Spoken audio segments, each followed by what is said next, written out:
Hey, what's up mga idol? Welcome back ulit dito sa ating anime recaps. Pag-usapan po natin yung ating next na episode.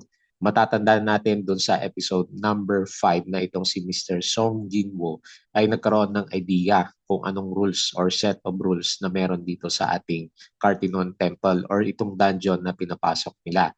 Matatandaan na namatay yung isa nilang kasama na nagtangkang tumakas dito sa ating dungeon at yun nga tinira siya ng laser beam ng ating higanting estatwa. So kung totoo ang naiisip niya na dungeon rules natin galing dun sa tablet or commandment tablet sa loob ng Cartinon Temple, tumayo itong si Mr. Song Jinpo. Ngayon, takang-taka itong si Mr. Song. Sabi niya, ba't ka tumatayo? Ano yung ginagawa mo? Pero talagang desidido na i-test ni Mr. Song Jinwoo ang kanyang mga theories. Sabi nga ni Mr. Song, your eyes tell me you haven't given up on hope yet. Karamihan kasi sa kanila ay tuliro at hindi na alam ang kanilang mga gagawin. Yung mga kasama nga nila umiiyak o di kaya nanginginig sa sobrang takot dahil dalawa na sa mga members nila ay namatay na.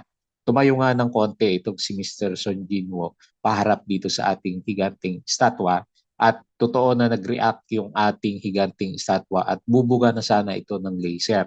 Pero naging mabilis ang galaw nitong si Mr. Song Jinwoo at dumapa siya sa harapan ng ating statwa. Makikita mo na nervyos itong si Mr. Song Jinwoo. At nakita nga natin na huminto yung pagsinag sa mata ng ating higanting statwa. So ibig sabihin, mayroon lamang certain height na criteria na sinusunod yung ating higanting statwa bago lumabas yung kanyang mga laser sa kanyang mga mata. Ngayong sigurado na si Mr. Song Jinwoo sa kanyang theory, sinabihan niya ang kanyang mga kasama na dapat lumuhod sila sa harapan ng kanilang higanting estatwa.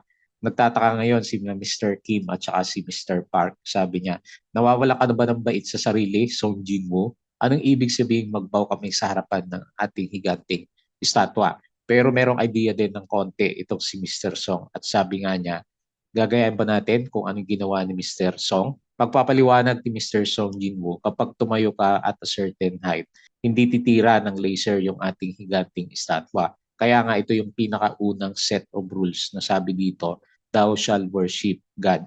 Ibig sabihin kapag nagpakumbaba ka o kaya lumod ka sa harapan nito sa sitwasyon na mas mababa at sa isang certain height, hindi titira nga yung ating higanting estatwa. Ganun nga ang ginawa ng mga kasama niya at buti naman nakinig sila dito sa kanyang payo. Pero hindi pa nga rin makapaniwala yung kanyang mga kasama na pipigil sa pagtira ng laser yung ating higanting estatwa kapag nagbaw sila sa harapan ng ating estatwa. At hindi naman nabigo sa hinala si Mr. Song Jinwoo kasi unti-unti nawala ang sinag sa mga mata ng ating estatwa hanggang sa mawala na nga ito. Makikita natin dito na nakaload pa rin yung ating mga bida at yung ating higanting statwa ay bigla na lamang pumiti. Naintakutan yung ating mga bida sa expression kasi nga naman parang ngising demonyo yung ating higanting estatwa. Ngayong huminto na sa pagtira yung ating mga higanting estatwa, nag-usap-usap na ulit yung ating mga bida at itong si Mr. Kim. Sabi nga niya, pwede na yata tumayo kasi hindi na tumitira ng laser yung ating higanting estatwa.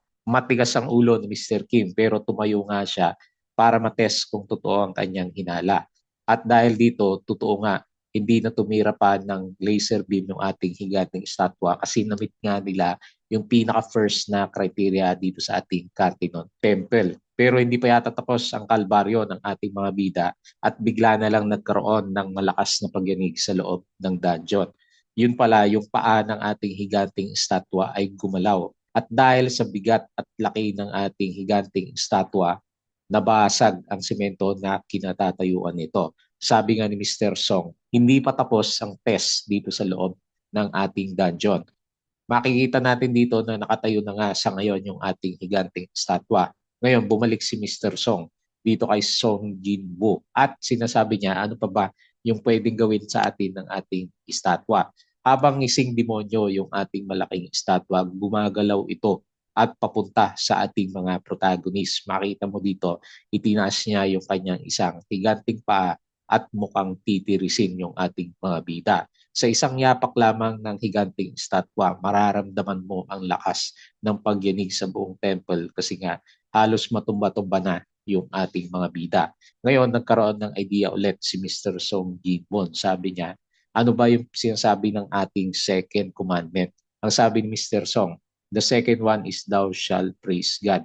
So ibig sabihin, may panibagong rules na kailangan nilang sundin. Ngayon meron na naman isang member sa grupo ang nagmamalaki at sinabi niya, dati daw siyang membro ng kanyang church square and then confident siya sa kanyang sarili na kaya niyang gawin yung clue doon sa kanyang second commandment dito sa Cartinon Temple. Yun nga, yung thou shall praise God. So yung mamang to na nagmamalaki sa kanilang grupo, unti-unting naglakad papunta sa ating higanting estatwa. So naglalakad siya palapit sa estatwa, nagdarasal naman siya. Ngayon, yung ating higanting estatwa, wala pa rin pagpigil sa kanyang paglapit dito sa ating mga bida. Pero mukhang matatag ang loob ng ating mamang ito at siguradong sigurado siya sa kanyang ginagawa. Habang nagdadasal naman siya, papalapit na ng papalapit yung ating higanting estatwa.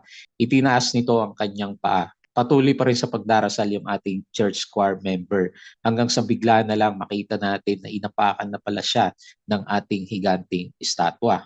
At dito nagtatapos yung ating episode 6 mga idol. Namatay na naman yung isang miyembro dito sa grupo ni na Mr. Song Jinwoo. Ano pa kaya ang pwede nilang gawin? Kasi mukhang nagkamali yung ating church choir member. Hindi yata ito yung ating God na sinasabi doon sa kanilang Cartinon Temple.